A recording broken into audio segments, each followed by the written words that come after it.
Under Saddam Hussein's evil sons, Uday and Qusay, executions were turned into something more than punishment. They became tools designed to break families from the inside, forcing women to witness the deaths of their loved ones, so the fear would spread far beyond a single moment. For many who survived, those memories still haunt them. To understand why women were forced to watch executions, you have to look closely at how power actually worked under Saddam Hussein. When he took full control in July 1979, he called a high-level Ba'ath Party meeting in Baghdad. Senior officials sat in the room thinking it was a normal gathering. Instead, Saddam stood up and announced that there was a conspiracy against him. Names were read out one by one. As each name was called, armed guards entered the room and took those men away in front of everyone else. Some of the people being taken were longtime allies, men who had worked closely with him for years. What made this moment even more powerful was what happened next. Those who remained in the room were forced to participate. Some were ordered to help identify others. Some were later made to take part in executions themselves. This created a situation where fear was something you became part of. Within days, many of those accused were executed. Some were shown on video giving forced confessions before their deaths. From that moment on, Iraq was no longer ruled through trust or loyalty in the normal sense. It was ruled through fear that reached every level of society. Intelligence agencies expanded, informants became common, and people learned quickly that even private conversations could be dangerous. Neighbors watched each other. Co-workers stayed careful. Even family members avoided saying the wrong thing in front of the wrong person. This was the environment where Uday Hussein and Qusay Hussein grew up. They weren't protected from this reality. In many ways, they were placed right in the center of it. As children and teenagers during the late 1970s and early 1980s, they were already surrounded by armed guards, luxury, and absolute obedience. People did not question them. If they gave an order, it was followed. If they acted out, there were no real consequences. There are multiple accounts from people who knew them during their younger years describing how early this behavior started. Uday especially showed signs of aggression and entitlement at a young age. He was known for acting violently without fear of punishment. One well-known incident came later in 1988, when Uday attacked and killed Saddam's personal valet during a party. Even though this was a serious crime, he was only briefly imprisoned and later released, which showed clearly that even extreme actions would not lead to lasting consequences for him. Qusay, on the other hand, was less visible, but no less shaped by the same environment. He learned to stay quiet, observe, and understand how power worked behind the scenes. Both brothers grew up understanding that fear works best when it's real and visible. It's not enough for people to hear about punishment. They need to see it, to feel it, or know someone close to them who's experienced it. This belief didn't appear suddenly later in their lives. It came directly from how they were raised, from what they saw in their father's actions, and from the system they were part of from childhood. Over time, this idea would turn into one of the most disturbing methods used by the regime, especially when Iraq entered the Iran-Iraq War in September 1980. The entire country shifted into a state of constant pressure. This war lasted 8 years from 1980 to 1988 and became one of the longest and most destructive conflicts in the region. Hundreds of thousands of soldiers were killed, and many more were injured. Entire towns were affected, and almost every Iraqi family felt the impact in some way, whether through loss, fear, or economic struggle. Inside Iraq, the government became even stricter during this period. War requires control, and control requires discipline, especially when the conflict drags on for years. The state pushed strong measures about loyalty, sacrifice, and obedience. Anyone who stepped outside those expectations was treated as a threat, not just to the government, but to the country's survival. Soldiers who tried to escape the front lines could be arrested and executed. People suspected of spying for Iran, even without strong evidence, could face severe punishment. Even civilians who spoke against the war risked being reported and detained. The system became more aggressive, and punishments became more visible. This is where something important changed in how executions were used. Earlier, many punishments were carried out quietly away from the public. But during the war years, the regime started using executions as a way to send messages. Not always through large public events, but through controlled exposure. Instead of gathering crowds, they chose specific people to witness what was happening. These were often individuals connected to the accused, people who would carry the memory back into their communities. This made the impact more personal and more effective. Family members were sometimes included in these moments. Wives, mothers, and sisters were brought in and forced to watch someone close to them being executed. This wasn't about legal fairness or giving them closure. The outcome had already been decided. What mattered was the emotional effect it would create. In Iraqi society, family connections are strong and deeply respected. When something happens to one person, it affects the entire family. By forcing a woman to watch the execution of her husband or son, the regime was creating a deeper kind of fear. It wasn't just about death. It was about helplessness, about being forced to witness something you can't stop and won't forget. This kind of experience doesn't stay in one moment. It follows a person home. It changes how they behave, how they speak, and how they think about safety. Families become quieter, more careful, more afraid of taking risks. This created a chain reaction. One execution could influence dozens of people without the state needing to act again. By the late 1980s, Uday Hussein had already built a reputation across Iraq that went far beyond his official titles. People feared his behavior. He was known for being unpredictable, reacting with extreme violence over things that others might see as minor. This made him dangerous in a different way, because nobody could guess how far he might go in any given situation. He held control over powerful institutions like the Iraqi Olympic Committee and the Football Association, which gave him direct authority over athletes, coaches, and public figures who represented the country. On paper, these roles were meant to promote national pride, especially during a time when Iraq was trying to show strength on the global stage. But in reality, Uday turned these positions into tools of control. Former Iraqi athletes who later fled the country gave detailed accounts of what happened behind the scenes.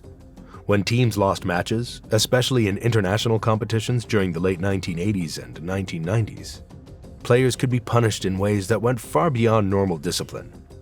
Some described being taken to detention centers run by Uday's authority, where they were beaten with cables, sticks, and sometimes metal rods.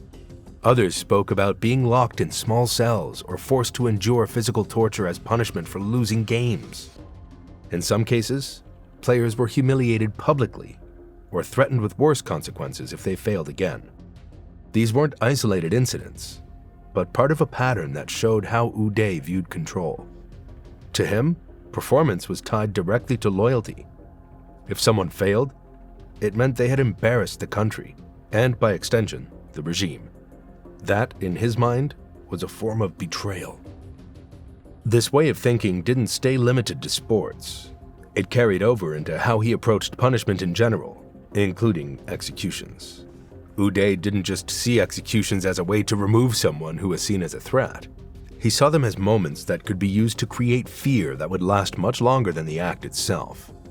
That's why forcing others to witness these events became important to him. There are consistent accounts from defectors, including former bodyguards and insiders who worked close to him, describing how family members were sometimes forced to be present during executions. In certain cases, women were deliberately included. This wasn't random. Uday understood that emotional reactions could make a stronger impact than the act of execution alone. When a mother broke down, when a wife reacted in shock or grief, those moments created an image that stayed with everyone who saw it. This is where his approach becomes very clear. He was not only focused on fear, but on how that fear was delivered. Hearing about an execution might make people cautious, but seeing a loved one forced to witness it created a deeper kind of fear. Uday's actions often seemed chaotic, driven by anger or personal impulses, and in many cases they were. He carried out acts of violence that had no clear political purpose, including attacks on individuals for personal reasons. But when it came to executions and forced witnessing, his behavior still aligned with a larger pattern that already existed within the regime. Qusay Hussein, unlike his older brother, avoided public attention and focused on building control quietly but effectively. By the early 90s, he had taken charge of some of the most important parts of Iraq's security system. This included internal intelligence agencies, special security units, and elite military forces like the Republican Guard. These weren't symbolic roles. They gave him real power over how the country was monitored, how threats were identified, and how punishment was carried out. His role became especially important after the 1991 Iraqi uprisings, which followed Iraq's defeat in the Gulf War. In early 91, rebellions broke out in both the southern and northern parts of the country. In the south, many of the rebels were from Shia communities, while in the north, Kurdish groups pushed back against government control. For a brief moment, it looked like the government might collapse under this pressure. Instead, the response was immediate and extremely forceful. Qusay played a central role in organizing the crackdown.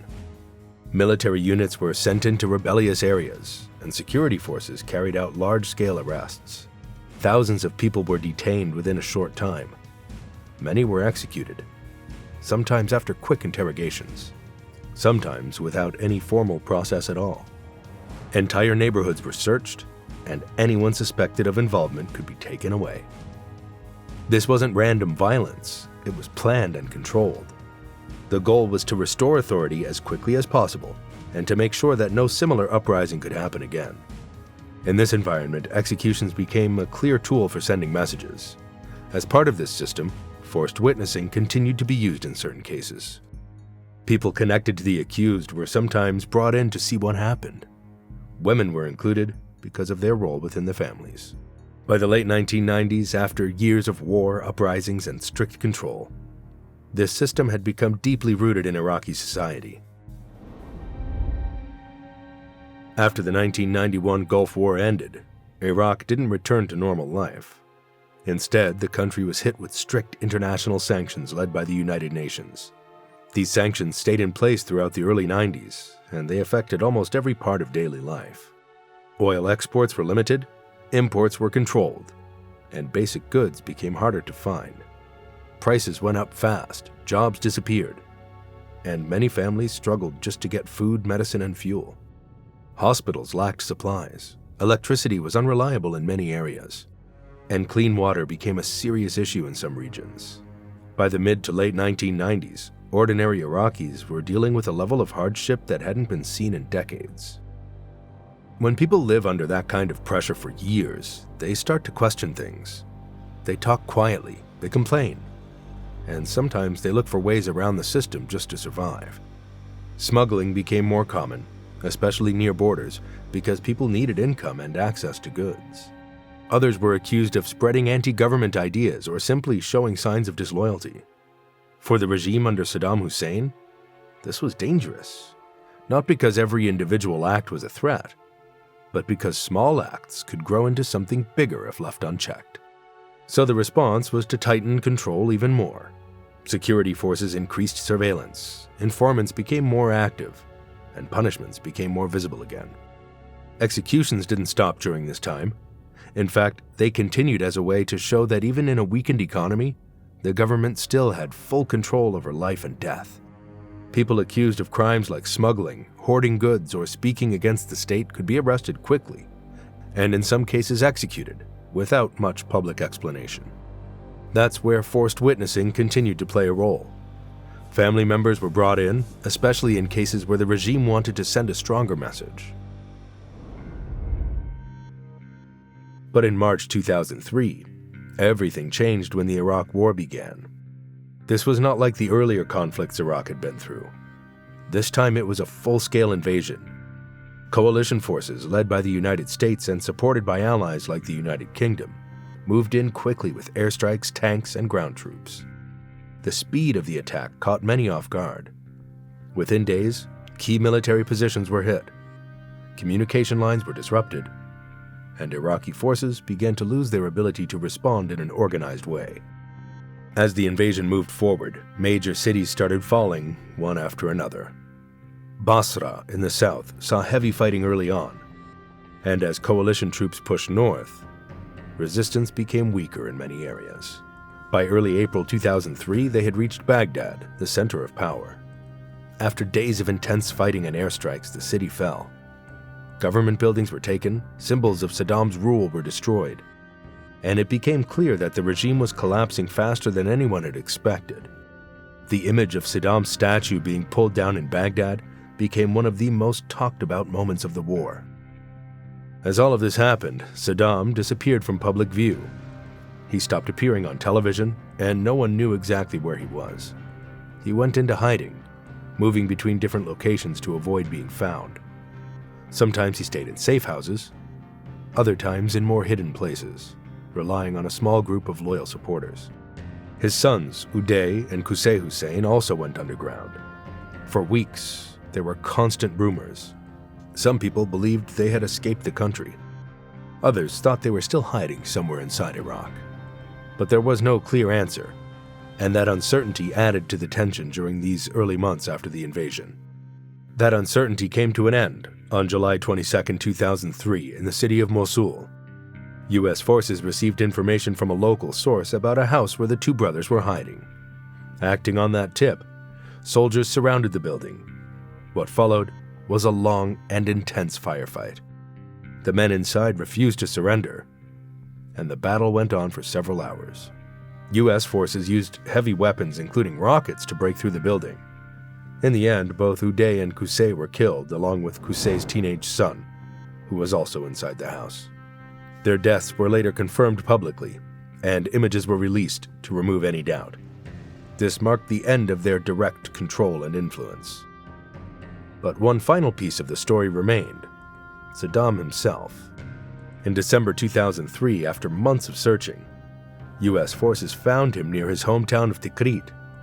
He was discovered hiding in a small underground space, often described as a narrow hole in the ground, covered to stay hidden. When he was pulled out, he looked tired and worn down. His capture marked the final collapse of the system he had built over more than 20 years. On the surface, it looked like everything had ended.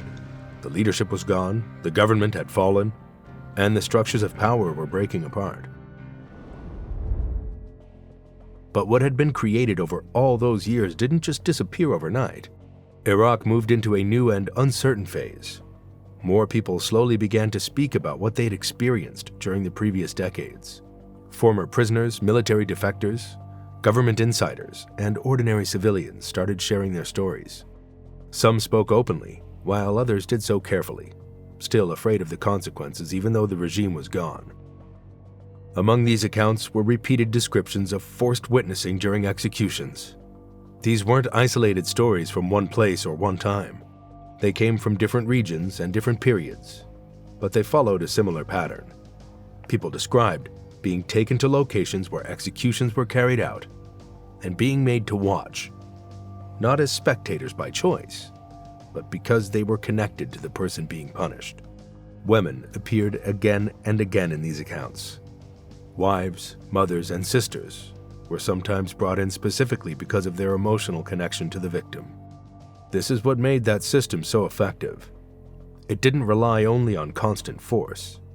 It relied on memory and emotional impact. And once fear reaches that level, it moves faster and lasts longer than any direct punishment ever could.